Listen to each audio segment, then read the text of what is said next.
अब तक हमने जो भी पढ़ा वो था जर्मनी की हालात, क्या क्या हालत हुए। अब हम पढ़ने वाले हैं हिटलर के राइज के बारे में। This crises in the economy, polity and society form the background to Hitler's rise to power. यानी यही जो इकोनॉमिकल क्रीसिस आया था वर्ल्ड स्ट्रीट एक्सचेंज होने के क्रैश होने की वजह से, तो उन्हीं सब कारणों की वजह से हिटलर का राइज हुआ। हिटलर का जन्म 1889 में हुआ था ऑस्ट्रिया में। Hitler spent his youth in poverty, यानी उसकी जो जवानी थी वो गरीबी में ही बीती थी। When the first world war broke out he enrolled for the army, यानी जब फर्स्ट वर्ल्ड वार हो रहा था तो उसने आर्मी में इनरोल किया और एक मैसेंजर के रूप में काम किया। फिर बाद में वो कॉर्पोरल बना और साथ ही साथ उसने बहुत सारे मेडल्स भी कमाए अपने बहादुरी के लिए। The German defeat horrified him, यानी जब जर्मनी की हार हो गई तो उससे वो बहुत ही ज़्यादा डर गया। And the Versailles treaty made him furious, और फिर जो ट्रीटी ऑफ वर्साइलिस लगा उससे तो वो एकदम गुस्से में आ चुका था। In 1919 he joined a small group called the German workers party. 1919 में उसने एक छोटा सा ग्रुप ज्वाइन किया जिसका नाम था German workers party. He subsequently took over the organization and renamed it the Nationalist Socialist German Workers Party। यानी बाद में उसने उस ऑर्गेनाइजेशन को, उस पार्टी को टेक ओवर कर लिया और उसका नाम बदल के रख दिया गया national socialist German workers party. और यही पार्टी जो है बाद में नाजी पार्टी के नाम से जानी जाने लगी।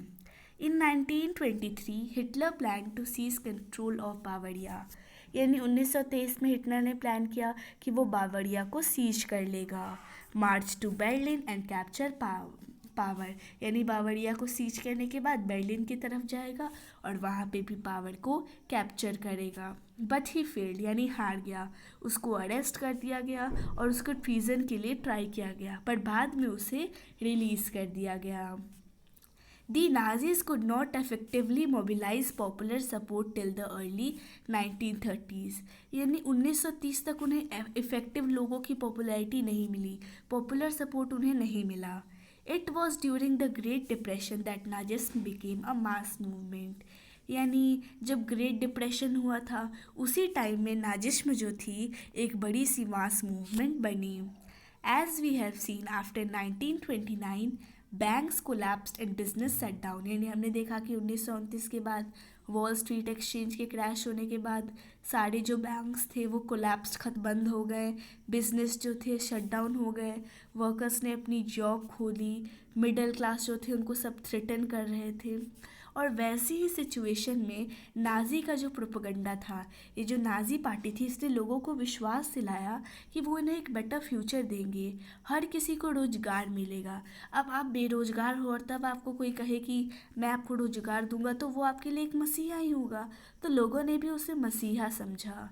In 1928, the Nazi Party got no more than 2.6% in the Reichstag, the German parliament. By 1932, it had become the largest party. यानी 1928 में इसको सिर्फ और सिर्फ 2.6% वोट मिले थे। कहाँ पे? रेक्सटैग में, जो कि जर्मनी का पार्लियामेंट है। पर 1932 में, यानी ग्रेट डिप्रेशन के बाद जब इसने बहुत सारे दावे किए थे, ये जो थी वो सबसे बड़ी पार्टी बन गई थी, जिसे कितने वोट्स मिले? 37%। सो इस पिक्चर में दिया है Hitler being greeted at the party Congress in Nuremberg. Nuremberg के पार्टी कांग्रेस में सब लोग इसे ग्रीट कर रहे हैं।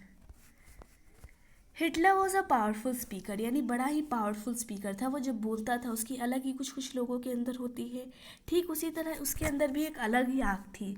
वो जब बोलता था तो सुनने वाले सुनते ही रह जाते थे और लोगों के अंदर जो है वो आग उबलने लगता था कि उन्होंने हमारे साथ गला किया। उसका बोलने का तरीका ही ऐसा था। His passion and his words moved people, यानी उसके पैशन और उसके शब्दों से लोग भी मूव हो जाते थे। He promised to build a strong nation, यानी उसने दावा किया कि वो एक स्ट्रॉन्ग नेशन बनाएगा और जो हमारे साथ वर्साइलिस ट्रीटी वाला इनजस्टिस हुआ है उसको अंडो करेगा, वापस से ठीक करेगा। और जर्मन पीपल की जो डिग्निटी है उसे भी रिस्टोर करेगा। और साथ ही साथ उसने कहा कि इतने लोगों ने जॉब खोया है, इन सबको मैं एम्प्लॉयमेंट दिलाऊंगा और साथ ही साथ जो भी यूथ है उनको मैं एक सिक्योर फ्यूचर दिलवाऊंगा। He promised to weed out all foreign influences and resist all foreign conspiracies against Germany। यानी उसने प्रॉमिस किया कि जो भी फॉरेन इन्फ्लुएंसेस होंगे जो कि जर्मनी में आके स्टे करेंगे उन्हें वो वीट करेगा। Hitler devised a new style of politics, यानी उसने एक नया तरह का ही पॉलिटिक्स बनाया। He understood the significance of rituals and spectacle and mass mobilisation, यानी अब उसे ये बात पता चल गई थी कि अगर उसे आगे बढ़ना है तो किस तरह से रिचुअल्स और मास मोबिलाइजेशंस को बैलेंस करते हुए चलना है। Nazis held massive rallies and public meetings to demonstrate the support for Hitler and instill a sense of duty among the people। यानी नाजी जो थे उसकी पार्टी वाले तो वो बड़ी बड़ी पब्लिक मीटिंग कराया करते थे जिसमें हिटलर स्पीच दिया करता था और लोगों की सहायता करता था और उसके अंदर ये बात डालता था कि हम सबको यूनाइटेड रहना है, एक साथ रहना है। अब आती है उसकी साइन, तो उसका जो साइन था, उसके जो फ्लैग्स थे रेड कलर के बैनर्स होते थे जिसमें स्वास्तिक का साइन होता था। The Nazi salute and the ritualised rounds of applause after the speeches were all part of a spectacle of power, यानी उसकी पावर इतनी थी कि जब वो स्पीच देने के बाद जब उठता था तो बहुत लोग तालियां बजाते थे, लोगों के अंदर एकदम उसकी बात को लेकर एकदम अच्छे भाव जाग जाते थे। Nazi propaganda skilfully projected Hitler as a messiah, यानी ये जो नाजी का प्रोपेगेंडा था उसने हिटलर को एकदम एक मसीहा के रूप में मतलब शो किया लोगों के सामने, एक सेवियर के रूप में। लोगों को लगता था वो उसे ऐसा दिखा रहे थे कि ये एक भगवान का ही रूप है जो इन सब लोगों को, जो इन्होंने ग्रेट डिप्रेशन देखा है, इतने सारे अनएम्प्लॉयमेंट हुए हैं, इन सब के लिए वो एक मसीहा के रूप में आया, इन लोगों के लिए डिस्ट्रेस को हटाने के लिए, इनका जो स्ट्रेस है वो हटाने के लिए और इन्हें डी स्ट्रेस बनाने के लिए। It is an image that captured the imagination of people whose sense of dignity and pride had been shattered and who were living in a time of acute economic and political crisis। तो अब जो भी लोग इस economic crisis को face किया है, इस पॉलिटिकल क्रिसिस को सेव किया है, या फिर जिनकी डिग्निटी और प्राइड एकदम शैटर हो गई है, उनके लिए तो बड़ी अच्छी बात है कि कोई उनकी डिग्निटी की बात कर रहा है। तो वो लोग जो थे वो एकदम इसके सपोर्ट में आ गए थे। Next topic, the destruction of democracy, यानी किस तरह से डेमोक्रेसी को एकदम बंद करा दिया। On 30 January 1933 president Hindenburg offered the chancellorship, the highest position in the cabinet of ministers, to Hitler, यानी 30 जनवरी 1933 को एक प्रेसिडेंट जिनका नाम था हिंडनबर्ग, उन्होंने हिटलर को कुछ ऑफर किया और वो थी चांसलरशिप की पोजीशन, जो कि कैबिनेट ऑफ मिनिस्टर्स में सबसे हाईएस्ट पोजीशन थी। By now the Nazis had manage to rally the conservatives to their cause, यानी अब तक आ गया था कि नाजीज को किस तरह से रैलीज को, इन कंजर्वेटिव्स को किस तरह से मैनेज करना है। Having acquired power, Hitler set out to dismantle the structures of deep democratic rule, यानी जब लोगों का भरोसा जीत लिया, सब कुछ कर लिया, तो फिर वो चल दिया ये डेमोक्रेटिक रूल को डिसमेंटल करने के लिए, उसको तोड़ने के लिए। A mysterious fire that broke out in the German parliament building in February facilitated his move, यानी एक बार जर्मन की पार्लियामेंट बिल्डिंग जो थी उसमें एक बार आग लग गई और उसी से उसने हिटलर का बड़ा फ़ायदा कराया। The fire decree of 28 February 1933 indefinitely suspended civic rights like freedom of speech, press and assembly that had been guaranteed by Weimar Constitution, यानी एक डिक्री का मतलब होता है एक रॉयल ऑर्डर, तो इसी तरह से एक रॉयल ऑर्डर जो है वो 28 फरवरी 1933 को लागू हुआ, जिसमें ये बात थी लोगों से उनके बहुत सारे अधिकार छीन लिए गए, जैसे कि फ्रीडम ऑफ स्पीच, प्रेस और असेंबली, बहुत सारे उनके अधिकार जो है उनसे छीन लिए गए जो उन्हें वीमर रिपब्लिक या वीमर कॉन्स्टिट्यूशन के द्वारा मिले थे। Then he turned on his arch enemies, the communists, most of whom were hurriedly packed off to the newly established concentration camps। अब जो भी उनकी बात नहीं सुनता था, जो भी उनके एनिमी बनने की कोशिश करता था, उसे कंसंट्रेशन कैंप्स में भेज दिया था जाता था। जहाँ पे उन्हें बहुत ज़्यादा टॉर्चर किया जाता था। The repression of the communist was severe. Out of the surviving 6,808 arrest files of Dusseldorf, a small city of 500,000 population, 1440 were those of communist alone। यानी एक डसलडॉर्फ नाम का एक छोटी सी सिटी थी जिसमें 500,000 यानी कह सकते हैं 5 लाख पॉपुलेशन थी वहाँ पे। तो वहाँ पे 6,808 अरेस्ट फाइल्स थी, जिसमें से 1,440 जो थी वो सिर्फ और सिर्फ कम्युनिस्ट की थी। तो हिटलर के दुश्मन बन गई है अब कम्युनिस्ट, और इन्हें वो अब कंसंट्रेशन कैंप्स में भेजने लगे। They were, however, only one among the 52 types of victims prosecuted by the Nazis across the country। पर ये तो बड़े कम हैं, वो 50 यानी 52 टाइप्स के लोगों को वो वहाँ पे जीने नहीं देते, जिनमें से एक है, सिर्फ और सिर्फ एक है ये कम्युनिस्ट। और भी है जैसे कि जिप्सीज, डिसेबल्ड, यूज, जिनके बारे में हम आगे पढ़ने वाले हैं। On 3 March 1933, the famous Enabling Act was passed। यानी 3 मार्च 1933 को एक बड़ा ही फेमस इनेबलिंग एक्ट जो है वो पास हुआ था।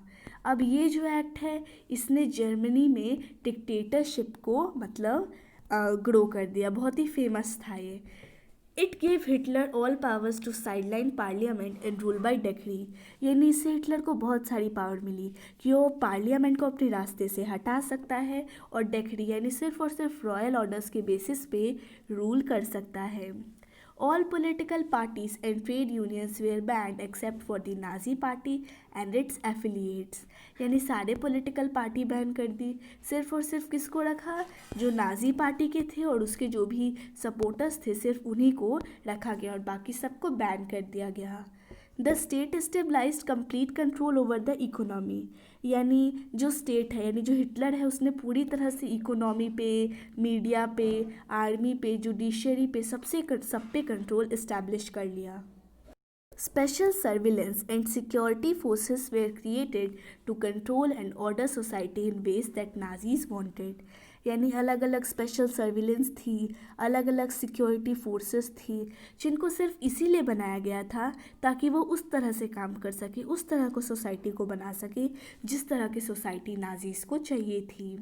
Apart from the already existing regular police. यानी पहले से रेगुलर पुलिस थी वहाँ पे जो कि ग्रीन यूनिफॉर्म पहन के रहा करती थी, ऐसे भी थी। स्टॉर्म ट्रूपर्स थे जिसमें गेस्टपो थे यानी सीक्रेट स्टेट पुलिस थे, प्रोटेक्शन स्क्वाड्स थे, क्रिमिनल पुलिस थी, सिक्योरिटी सर्विस थी। पर फिर भी उसने ये नई बनाई services. It was the extra constitutional powers of these newly organized forces that give the Nazi state its reputation as the most dreaded criminal state। यानी बहुत सारी इन्हें कॉन्स्टिट्यूशन में जो पावर्स मिलते हैं उससे ज़्यादा एक्स्ट्रा ही पावर मिल गई थी ये नाजी वालों को। People could now be detained in Gestapo torture chambers, rounded up and sent to concentration camps, deported at will or arrested without any legal procedures। The police forces acquired powers to rule with impunity. यानी क्या हुआ, अब इन्होंने अपनी मर्जी की police बना दी, तो साथ ही साथ उन्होंने बहुत सारे टॉर्चर चैम्बर्स बनाए जहाँ पे इन्होंने अपने दुश्मनों को ले जाके टॉर्चर किया।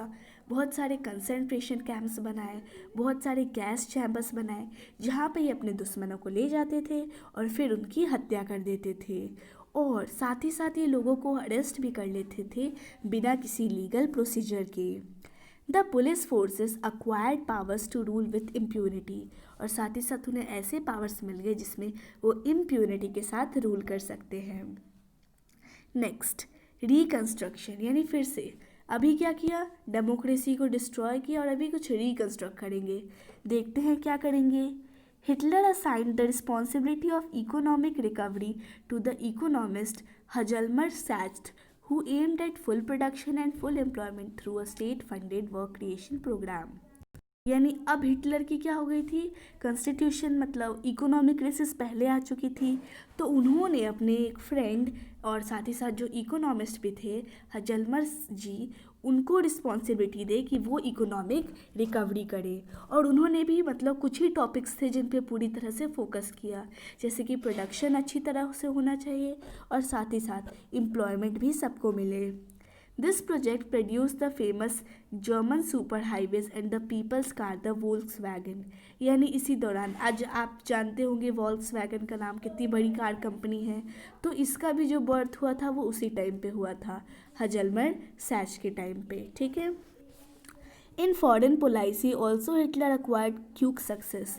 यानी अब उसने जर्मनी में तो पाली सक्सेस, पर उसको फॉरेन पॉलिसी में भी सक्सेस चाहिए थी। He pulled out of the League of Nations in 1933, reoccupied the Rhineland in 1936। यानी राइनलैंड जो कि उनसे छीन लिया गया था वो उसने 1936 में रीऑक्युपाई कर लिया। ठीक है। और फिर उन्होंने ऑस्ट्रिया को अपने अंदर कर लिया, वो भी एक स्लोगन के अंदर, one people one empire one leader. यानी उन्होंने कहा कि आप ऐसे अकेले रहोगे, आप फर्स्ट वर्ल्ड वॉर में भी हार गए थे, आप ऐसे हमारे में मिल जाओ, क्योंकि जब हम एक रहेंगे हमारा एक एम्पायर होगा और आपका एक लीडर होगा तो आप अच्छे से जीत पाओगे। ऐसे ही धोखा देके ऑस्ट्रिया को भी अपने अंदर कर लिया। He then went on to wrest German-speaking Sudetenland from Seleucia and gobbled up the entire country। और उसके बाद उन्होंने पूरी कंट्री को गॉबल कर लिया। In all of this, he had the unspoken support of England। और इन सारे कामों में उसके पास सपोर्ट था इंग्लैंड का। अनस्पोकन मतलब वो बता तो नहीं रही है, पर फिर भी कहीं ना कहीं इंग्लैंड का सपोर्ट था, जिन्होंने ये कहा था कि ये जो वर्सलिस्ट वर्डिक्ट आप पे लगाया गया है ये बहुत ही हार्श है, ऐसा नहीं करना चाहिए। The quick successes at home and abroad seem to reverse the destiny of the country. यानी ये जो क्विक सक्सेस हो रही थी, यहाँ पे बड़ी तेज़ी से सक्सेस हो रही थी, तो यही जो है इसने कंट्री की डेस्टिनी को एकदम बदल दिया। यानी पहले यहाँ पे कैसी हालात थी और हिटलर के आने के बाद क्या हो गई। But Hitler did not stop here. पर अभी मतलब हिटलर का काम ख़त्म नहीं हुआ, अभी तो वो बहुत कुछ करने वाला है। हिज इकोनॉमिक, यानी इसका जो इकोनॉमिक एडवाइज़र था साच, उसने एडवाइस किया हिटलर को against investing hugely in rearmament the state still can on deficit financing. यानी उन्होंने कहा कि आपको स्टेट में ज़्यादा इन्वेस्ट करने की ज़रूरत नहीं है। Cautious people however had no place in Nazi Germany. यानी जो लोग कॉशियस हैं, जो हमारे लिए खतरा है, उनकी कोई भी ज़रूरत नहीं है इस नाजी जर्मनी में। जो भी खतरा है उसे कंसंट्रेशन कैंप्स में भेज देंगे, गैस चैम्बर्स में भेज देंगे, टॉर्चर चैम्बर्स में भेज देंगे, उनकी टेंशन क्या है। सास्ट हैड टू लीव, अब उन्हें जाना था। Hitler chose war as the way out of approaching economic crisis. यानी अब उन्हें जाना था तो उन्होंने सोचा कि अब वो तो जा रहे हैं, मेरे इकोनॉमिक सलाहकार तो जा रहे हैं, अब मेरे पास कोई और मेथड होना चाहिए इस इकोनॉमिक क्रिसिस को फाइट करने का। तो उन्होंने सोचा क्यों ना मैं अपनी टेरिटरी को एक्सपैंड करूं, उससे मेरी रिसोर्सेज जो है वो बढ़ेंगे, क्योंकि पहले मैं सिर्फ जर्मनी में हूँ, अगर मैंने किसी और कंट्री को ऑक्यूपाई किया तो वहाँ के रिसोर्सेज हैं वो भी मेरे हो जाएंगे। तो इस तरह से ये जो मेरा इकोनॉमिक क्रिसिस है इसे मैं ओवरकम कर पाऊँगा। सो इसी वजह से सितंबर 1931 ने जर्मनी ने पोलैंड को इन्वाइट कर दिया। इसकी वजह से क्या हुआ, फ्रांस और इंग्लैंड के बीच में लड़ाई शुरू हो गई। In September 1940 a tripartite pact was signed between Germany, Italy और जापान। 1940 में सितंबर के मंथ में एक थ्री पार्टी पैक्ट जो है वो साइन हुआ जर्मनी, इटली और जापान के बीच में, जिससे जो है हिटलर का जो क्लेम था इंटरनेशनल पावर का वो स्ट्रेंथन हुआ, वो और ज़रा ताकतवर हुआ। इसमें जो था पपेट रेजाइम्स थे जो कि सब सिर्फ और सिर्फ नाजी जर्मनी के सपोर्टर्स थे और उन्होंने यूरोप के एक बड़े पार्ट पे कब्जा कर लिया। 1940 के अंत तक हिटलर जो था उसने बहुत ही ज़्यादा पावर प्राप्त कर ली थी। Hitler now move to achieve his long term aim of conquering eastern Europe. अब उसने जर्मनी को कर लिया तो अब उसने सोचा, उसका बहुत ही टाइम से डिज़ायर था कि वो ईस्टर्न यूरोप को कॉन्क्वेर करे, तो अब वो उस चीज़ को अचीव करने चल दिया। तो अगर वहाँ पे जा रहे हैं तो जर्मन वालों को भी तो ले जाना पड़ेगा, तो इसके लिए फूड सप्लाईज भी चाहिए और साथ ही साथ लिविंग स्पेस भी चाहिए। तो इसी वजह से उसने सोवियत यूनियन यानी यूएसएसआर को उसने अटैक किया जून 1941 में, और इस वजह से historic blunder Hitler expose the German western front to British aerial bombing and eastern front to powerful Soviet armies. यानी ईस्ट साइड में आ गई ये यूएसएसआर और जो वेस्ट साइड में थे उधर थे British. The Soviet red army inflicted a crushing and humiliating defeat on Germany. पर जो सोवियत रेड आर्मी थी उसको क्या मिली, सिर्फ और सिर्फ हार मिली। After the Soviet Red Army hounded out at retreating German soldiers until they reached the heart of Berlin, stabilized Soviet hegemony over the entire Eastern Europe। यानी ईस्टर्न यूरोप पे उन्हें क्या मिल गई, हेगमनी। और half a century thereafter यानी 50 years later की बात की जा रही है। Meanwhile, the USA had resisted involvement in the war, यानी लड़ाई में यूएसए ने भले ही अपना इन्वॉल्वमेंट दिखाया, it was unwilling to once again face all the economic problems that the First World War had caused। यानी फर्स्ट वर्ल्ड वॉर से उसे बहुत ज़्यादा इकोनॉमिक प्रॉब्लम्स आई थी, तो अब वो और इकोनॉमिक प्रॉब्लम्स नहीं चाहता था। ठीक है, इसी वजह से वो पहले नहीं लड़ना चाहता था। But it could not stay out of the war for long. पर लंबे समय तक ये लड़ाई से दूर नहीं रह पाया। क्यों? क्योंकि जापान जो थी वो जर्मनी के साथ थी और साथ ही ईस्ट में अपना पावर भी एक्सपैंड कर रही थी। इसने फ्रेंच इंडो चाइना को ऑक्युपाई कर लिया था और साथ ही साथ ये प्लान कर रहा था कि यूएस की जो नेवल बेसिस है उस पर अटैक किया जाए जो कि पैसिफिक में है। पर जैसे जैसे जापान जो था वो अपना पावर जो है एक्सटेंड करते जा रहा था, हिटलर को सपोर्ट करते जा रहा था और साथ ही साथ उसने यूएस के बेस यानी पर्ल हार्बर पे उसने बॉम्बिंग कर दी। अब यूएसए को आ गया गुस्सा, क्योंकि पहले तो वो लड़ाई में इन्वॉल्वमेंट नहीं दिखा रहा था, फिर भी जापान ने उसके ऊपर क्यों किया, और इसी वजह से यूएस की एंट्री हुई सेकेंड वर्ल्ड वॉर में। और वॉर जो है वो फिर मई 1945 में ख़त्म हुई विथ हिटलर डिफीट, यानी हिटलर की हार के साथ मई 1945 में उसकी हार हुई। And the US dropping of the atom bomb on Hiroshima in Japan. यानी जब तक जर्मनी के साथ जापान था वो बड़ा ही पावरफुल था, पर जापान ने यूएस पे बॉम्बिंग की, यूएस को गुस्सा आ गया, उसने भी लड़ाई में पार्ट ली। फिर यूएस ने बदला लेने के लिए जापान के दो बड़े स्टेट्स हिरोशिमा और नागासाकी पर, जब नागासाकी आपने सुना होगा, वहाँ पे जब एटम बॉम्ब गिराया तो उसके बाद जापान जो है उसने अपनी हार मान ली और वो बाहर चला गया। और फिर जर्मनी की हार तो पक्की थी तो वो हो गई।